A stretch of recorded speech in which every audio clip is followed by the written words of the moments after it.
नमस्कार विद्यार्थियों। आज हम भारत में लिंग अनुपात के कम होने के कारण जो हैं उनको पढ़ने जा रहे हैं।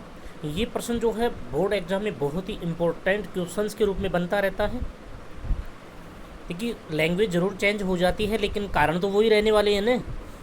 भारत में लिंग अनुपात के कम होने के पीछे कौन से कारणों को उत्तरदायी माना जाता है, या लिंग अनुपात के निराशाजनक स्थिति में होने के क्या कारण हैं, लिंग अनुपात के प्रतिकूल होने की पीछे क्या कारण है। तो इस प्रकार से लैंग्वेज ज़रूर चेंज हो जाती है, अदरवाइज क्वेश्चंस में जो कारण हैं वो तो सेम ही रहने वाले हैं। ठीक है ना। तो भारत में लिंग अनुपात के कम होने के कारण, ये हमारा जो 14वां लेसन है उसका टॉपिक है। भारत में लिंग अनुपात की निराशाजनक स्थिति, वही बात हो गई ना, निराशाजनक स्थिति के लिए अनेक कारक उत्तरदायी माने जाते हैं जो निम्न प्रकार से हैं। सबसे पहले जो है एक नंबर जो कारक है वो है बालिकाओं की अपेक्षा बालकों को महत्व। आपने देखा होगा अक्सर विशेषकर क्या होता है कि ग्रामीण क्षेत्र जो होते हैं उन ग्रामीण क्षेत्रों में बालकों को अधिक महत्व दिया जाता है और बालिकाओं को कम महत्व दिया जाता है।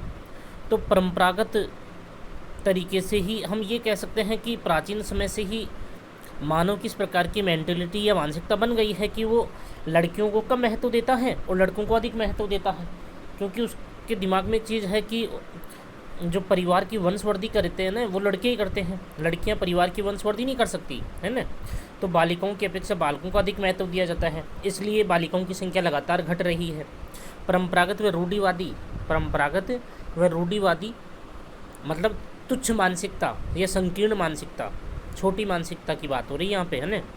सामाजिक, आर्थिक तथा धार्मिक कारणों के कारण बालिकाओं को बालकों की अपेक्षा कम महत्व दिया जाता है।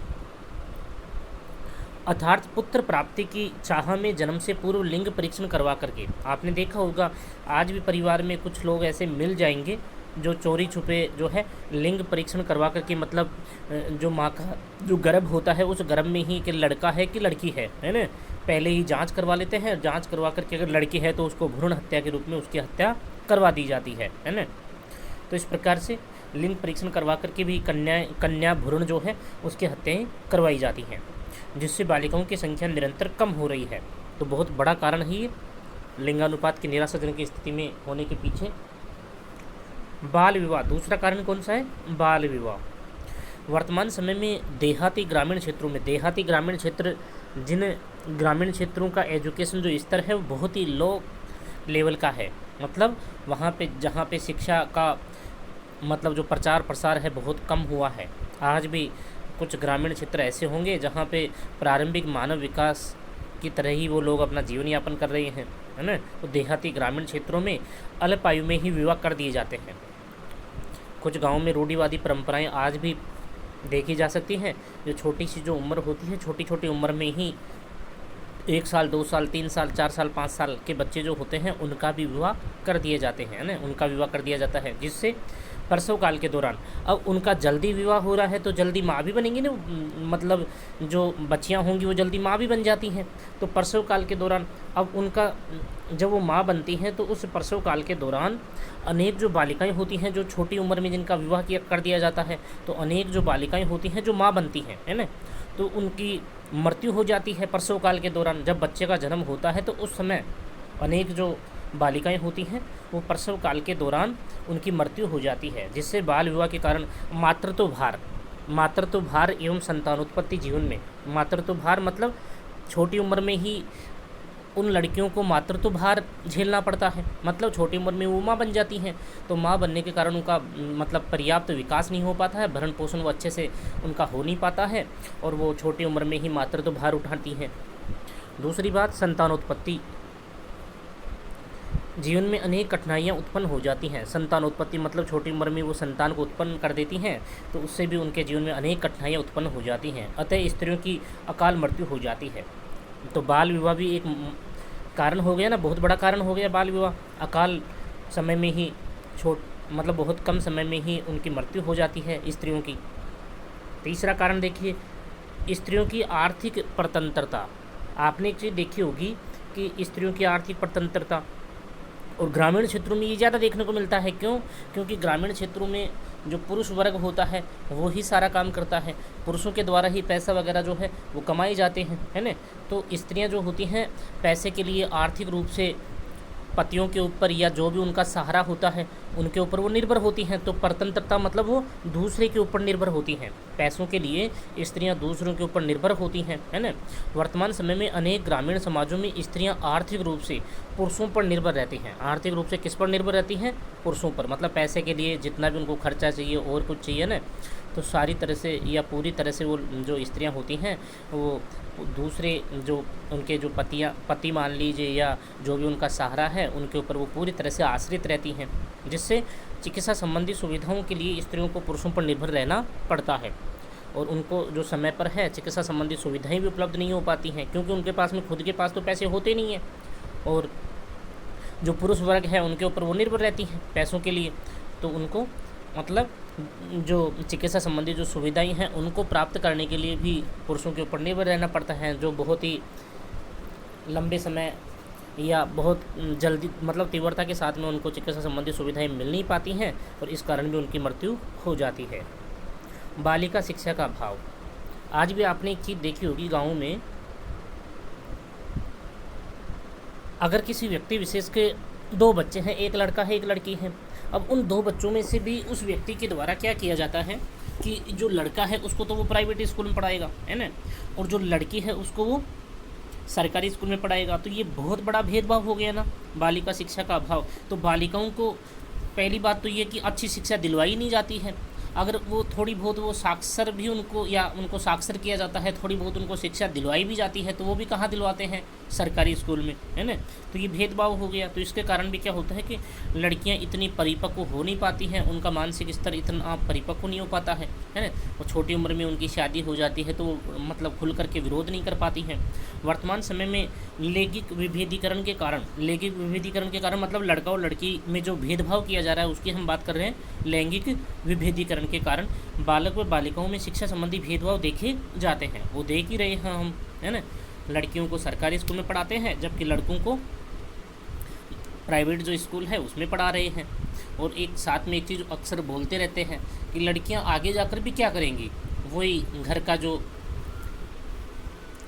मतलब जो काम है वही तो वो करती हैं, है ना। जिससे निरंतर स्त्रियां मानसिक रूप से परेशान होती हैं, शारीरिक रूप से परेशान होती हैं, सामाजिक प्रताड़नाओं का शिकार हो रही हैं। सामाजिक जो प्रताड़नाएं हैं उनका शिकार भी वो हो रही हैं, ठीक है ना। तो इस प्रकार से बालिका शिक्षा का अभाव आज भी हमारे भारत में जो ग्रामीण जो क्षेत्र हैं उनमें बालिकाएं इतनी ज़्यादा पढ़ी लिखी नहीं हैं। शहरों में एक अलग बात है कि शहरों में बालिकाओं को और बालकों को दोनों को ही बराबर का अधिकार है। वो शिक्षा जिस भी फील्ड में वो शिक्षा लेना चाहती हैं वो ले सकती हैं, लेकिन ग्रामीण क्षेत्रों में इसके उलट स्थितियाँ बनी हुई हैं। नगरीकरण में तीव्र वृद्धि। भारत में प्राकृतिक जनसंख्या वृद्धि का प्रतिशत अधिक है। भारत में प्राकृतिक जनसंख्या वृद्धि का प्रतिशत अधिक है। अगर आपसे ये पूछा जाए कि प्राकृतिक वृद्धि किसे कहते हैं, तो प्राकृतिक वृद्धि वास्तव में प्राकृतिक वृद्धि किसे कहते हैं, तो प्राकृतिक वृद्धि हम किसे कहेंगे? जन्म दर और मृत्यु दर के बाद में जो बचता है, जन्म दर में से मृत्यु दर घटा देंगे तो जो बचेगा ना वो क्या रहेगा? प्राकृतिक वृद्धि दर रहेगा, है ना। तो भारत में प्राकृतिक जनसंख्या वृद्धि का प्रतिशत अधिक है। प्राकृतिक रूप से जनसंख्या भारत में बढ़ रही है, जिससे ग्रामीण क्षेत्रों से नगरीय क्षेत्रों की ओर प्रवासित जनसंख्या, ग्रामीण क्षेत्रों से लगातार जनसंख्या कौन से क्षेत्रों की ओर पलायन कर रही है? नगरीय क्षेत्रों की ओर प्रवासित हो रही है या प्रवास कर रही है। जनसंख्या का प्रतिशत बढ़ रहा है, ठीक है, जिसके कारण ग्रामीण व नगरीय क्षेत्रों में लिंगानुपात की प्रतिकूलता में वृद्धि हो रही है। जिसके कारण क्या हो रहा है? ग्रामीण व नगरीय क्षेत्रों में लिंगानुपात की प्रतिकूलता में वृद्धि हो रही है। मतलब ग्रामीण क्षेत्रों में तो क्योंकि पुरुष वर्ग मुख्यतः आर्थिक कारणों की वजह से ग्रामीण क्षेत्रों से नगरीय क्षेत्रों की ओर पलायन करता है, तो गाँव में तो स्त्रियों की संख्या अधिक हो जाती है, क्योंकि पुरुष वर्ग कहाँ पलायन कर गया? शहरों की ओर। और शहरों में पुरुष वर्ग की जनसंख्या अधिक हो जाती है, महिलाओं की संख्या कम हो जाती है पुरुषों की अपेक्षा, है ना। तो इस प्रकार से दोनों ही जगह क्या हो गई, दोनों ही जगह लिंगानुपात की निराशाजनक स्थिति बन जाती है। तो ये भी एक मुख्य कारण है। उसके बाद में एक देखिए यहाँ पे ये पुरुष प्रधान समाज को महत्व। आपने कई गांव आज भी आपने देखे होंगे जहाँ पे पुरुष ही कर्ता धर्ता होता है।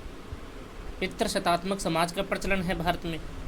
पिता ही परिवार का सर्वे सर्वा होता है। जो भी निर्णय लेना होगा वो कौन लेगा, परिवार का मुखिया लेगा, और परिवार का मुखिया पुरुष होता है ना। परिवार का मुखिया कौन होता है, पुरुष होता है।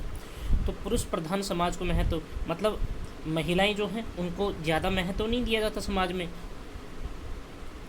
पुरुष जो है वो ही परिवार का मुखिया होता है ना। तो इस कारण भी लिंगानुपात लगातार घट रहा है।